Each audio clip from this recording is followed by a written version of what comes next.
Yeah. Good afternoon. Can we get to meet you, Mr. Solomon, and his wife? Can you give us a brief introduction of who you are? My name is Solomon Okhidievbie. I'm from Oki. Okhidievbie. Okay, okay, I'm from Nigeria, live in Sweden. okay. And a And my wife? wife, Sandra, Okhidievbie. Okay. I'm a Nigerian too, and we've been living here for the past, say, 14 years now. 14 years. Yeah. Wow. This is not the normal destination of Nigerians. Nigerians normally move to countries where they are more in population. What drove you guys into, or what was the factor behind your coming to Sweden? uh, honestly, I had a good feeling coming to Scandinavia. My first stop was in Greece, Okay. but we had it through that we'll be coming to Scandinavia through a friend. But it's very cold, but we decided to come here and to build a new life for ourselves. Okay. And that's why we're here. And you've been here for 15 years. Tell us, how was the journey? The journey was really tough. It was a lot of struggle, and we just believe God, and we have faith in ourselves that it is possible to succeed. So we moved down to Sweden. It was a tough journey, and my wife was pregnant then with my first daughter. Oh, And she was like 8 months plus pregnant when we entered Sweden. So it was a really bumpy and tough situation. So, but we thank God for today that we're here and we are safe and good. you were 8 months pregnant then. What was on your at the back of your mind when you came to Sweden, being pregnant? Yeah. It was, I don't know, from the beginning it was like, I think the first day when we came, you kind of meet some people who kind of make or mar your journey. decisions Yeah. or your journey. And we had some very negative negative talks from people and all that. People had their own experiences and all that. But yeah, after that day, I think we kind of had a feeling like, okay, it might be tough for others, but actually somebody has to make a mark. Somebody has to do something. Yeah. And we decided to stay. Okay. Yeah. You took some time to learn the language. How was it learning the language and fitting in? Learning the language was a little bit tough for me. But when I bought my first shop, Yeah. a Temple Boutique, Yeah. in Baget Victoriet in Lindigon. Yeah. So then I see the need to integrate into the society that you have to learn the language. Yeah. Because it was a big shop and it was really in a Swedish environment. And in the beginning, they will ask me like risk-greeting. I don't know what it is. I just tell the person the center. I don't have it. And when he goes around the shop, he will come back with it and say like, this is risk-greeting. Okay. So then I start to think like, you know what, Solomon, you have to pay attention to the language if you want to succeed. And my wife was pretty good with the language because she went to school and studied and she's flexible with language. But Yeah. for me it was tough. Yeah. But when I start to see this situation repeating itself, so I pay more attention to the language, then I start to come into the language system. Now I can understand what I have in the shop. I can know how to interact with my customers. Yeah. Yeah. So that what really pushed me and motivated me to learn the language. Okay. What about the weather? It was kind of discouraging at first. Okay. But the thing is, you always encourage yourself, because when you have something doing, you leave the house in the morning, Yes. then come back Yes. in the evening. Yes. You're tired, so you don't pay too much, attention that Yes. much to the weather anymore, because Yes. your head is just, you have like routines that you have to follow now. Yeah, yeah. And then you just be like, okay, that's it. But Yes. it's nice even beginning to sink in, like, the weather. Initially Yeah, for us, I think it's apart from that first, it's cold in this Yeah, country. yeah. Yeah. But when you came, you started with a shop. Tell us about it. When we came in, I was first working in the hotel. Yes, yes. I worked for a couple of years. Then I had the spirit to start my own thing. Okay. So in the initial plan is that we just needed a small shop. Yes. We needed a small shop and to start our business. So, but we end up buying something really big. And we're the first Nigerian to have such a Swedish shop. Okay. Yeah, because it's a franchise with Willis. Okay. So I think that is where we by the grace of God, we start to blow up, and we had a lot of customers. Yeah. We have almost selling like 6 to 8 million in a year. Yeah. So, but it was a tough work. Okay. We dreamed about it. I talked with my wife, and we prayed to God about it. Yeah. Believe in God. Then, boom, we look for a shop. We find something. To raise the money was tough because it was like buying the shop for 1 million crowns. Yes, yes. But by the grace of God, I was able to raise money from friends. Yeah. Borrowed a lot of money from the bank. Yeah. But it takes us like 2 years to pay back almost 800,000. Oh wow, very quick. Yeah, so we don't owe nobody, we don't owe the bank. Yeah. And we work really hard because we work from Monday to Monday, 9 to 9, every day. Me and my wife used to sleep in the shop. So we work hard the first year or the first 2 years to really build this place. And to God be the glory, we succeeded driving the shop for like 5 years plus. So we made a couple of money, so we decided to sell the place. And we sold the shop. Yeah. But what was the idea behind selling the shop? Was it not profitable, or you decided to go into something else? It was, I think, the boredom to start with, and then coupled with the fact that we had very small kids then. Okay. I just given birth to the last one, which is 6 years old now. I gave birth to him, I think, during the course of the last year. And the eldest was about, say, 7 years old. And then, it was really, really, really, really too much work for us. And then we had to really give it a shot, give it a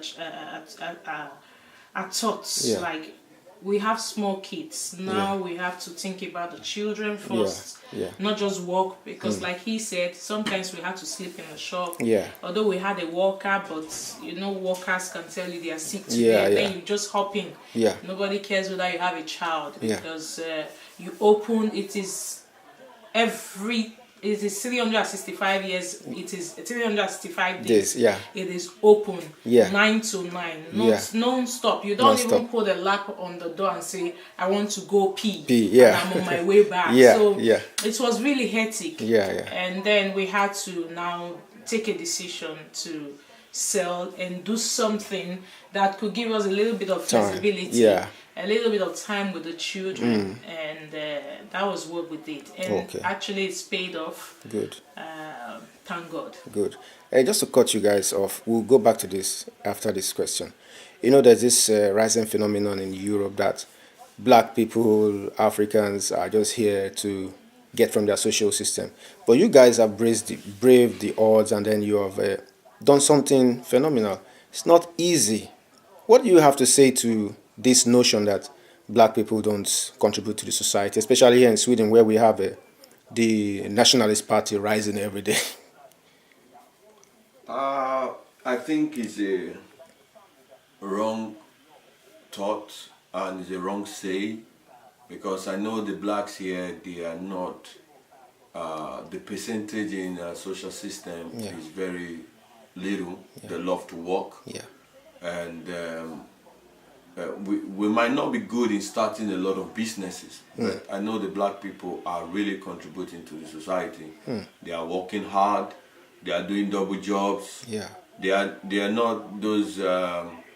I don't have any friend that is not working actually. So I believe we are really contributing to the Swedish society.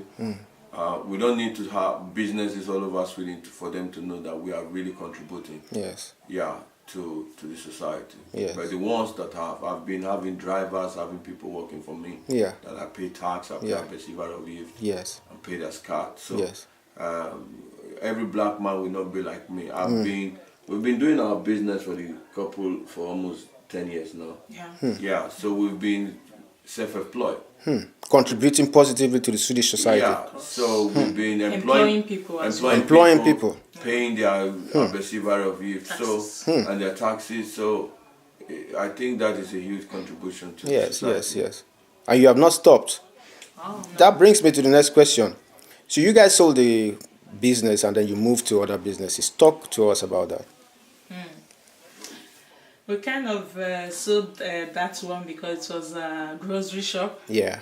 Like my husband said in the beginning, and then we already knew everything about it, and we already knew that you have to be there like 24/7, otherwise things could go bad, you know. So we thought of diving into other areas where you could have flexibility, like I said. Yes, and yes. then we thought, what more can we do? And then we thought about going into driving, which is the transport Sector. sector, and that's what we're doing right now. We're kind of affiliated, or like as partners with Best Transports. Wow. Which is one of the biggest in the whole of Sweden. So Wow. and we've got about we have 3 cars there, so and we are hoping to increase Yeah. it in the near future as well. Yeah. Tell us about the what it takes to go into the haulage business. Is it easy or is it a difficult environment? I don't think it's easy, because when we started having the contract, it was a very tough challenge, because we went to Post, we went to Schenko, we went to DOL, finally we went to Best. But God gave us an opportunity. They gave us our first job to be driving to Morongova to go get some medicines from Apotea. Then we managed to get ourselves into the system. Yeah. And now our cars is just rolling there. Great. We want to know how is it working with the Swedish citizens, because we know that there's a lot that is required. You're not just driving for, say, Africans now. You're driving for the Swedish citizens. What is it like serving these people? What's it like doing business with them? I think I see it like it's an honor to work with them. I actually respect the opportunity that we are here as a foreigner living in the land, and they are easy to work with actually when you know what you're saying, you know what you're doing, and you're sincere. So I don't have any struggle actually working with them, because they are really flexible if they discover you're serious. Okay. What is the unique selling point of your company? Why do you think they come to you?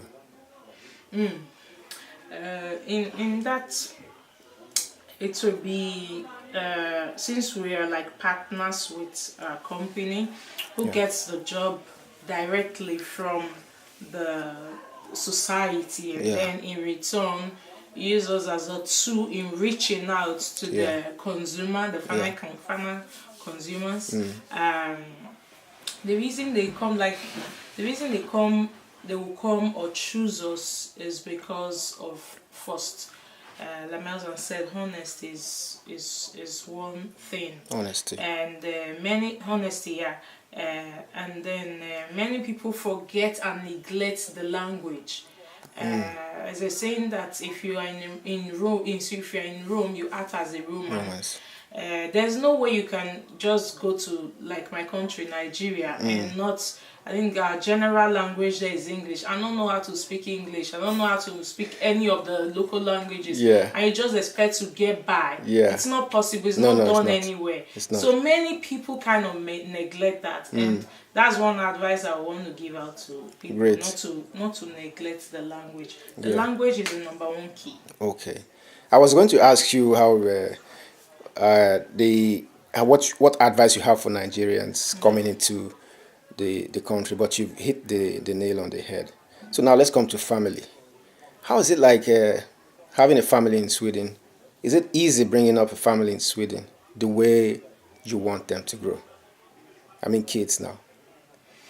It's a good society. It's kind of different from where we grew up. It's a whole different ball game altogether, because you kind of find out that in a society whereby kids kind of air their minds. I didn't grow up like that. Yeah. You didn't have that. You face your mom and you talk to her Eye to eye. eyeball. Yeah. I kind of respect that, because I was really beaten when I was young. Yeah. When I was actually with my parents, Yeah. I didn't have that opportunity. Yes. But I'm happy to be able to give that to my children, and it kind of makes me know that tomorrow I will leave kids who will be able to face the society and be whoever they want to be with, and face anybody they want to face, eyeball to eyeball. I see it from that aspect, and for me it's okay. Apart from the fact that you cannot do just the way you want them to do immediately, and apart from that, I kind of really like the system of raising children. A society where children can just air their views and do the way they want to do and feel like children. I kind of like that. Okay. Yeah. Okay. Where do you see Nigerians in this society in a couple of years to come? Do you think Nigerians will be doing better economically, or you think Nigerians will leave and run to other countries where the climate is a bit easier? No, I see Nigerians. I believe Nigerians, if you check when I came in newly to Sweden, that is 2004, and where Nigeria is today in Sweden, I think they are doing a lot now. So I believe they are growing in the society. They have known more. Their experience is growing also. They've started a lot of business, and they've started buying properties. And a lot of Nigerians now, they start buying houses, which is good. And I see them growing more bigger in the society. Okay. That reminds me, I wanted to ask a few tricky questions. Between the two of you, who is the pivotal force in your business? Who does what and who does what? You have your different talents or qualities. Who is the one up front and who is the one that stays behind and pushes the other? If I can say, I would say my wife is up front. Okay. Yeah, in the sense that she's like doing all the paperwork. She's the one really trying to negotiate deals when it comes in. Yeah. Because she studied a lot, even back home in Nigeria, even here in Sweden. Wow. So when it's normal, as and the Swedish people love to listen to a woman also. Yes. So I put her up front. Yeah. But she take directive from me.